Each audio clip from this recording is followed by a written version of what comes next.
Meaning of handsaw. handsaw,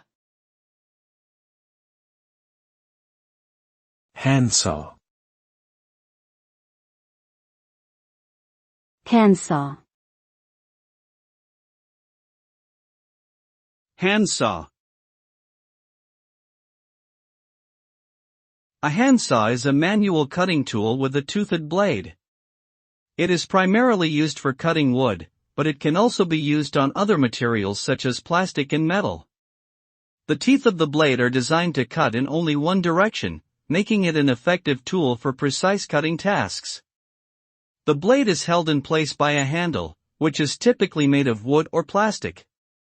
Handsaws come in a variety of sizes and shapes, each designed for specific cutting tasks. Overall, a handsaw is a useful tool for those who work with wood or need to make precise cuts on other materials.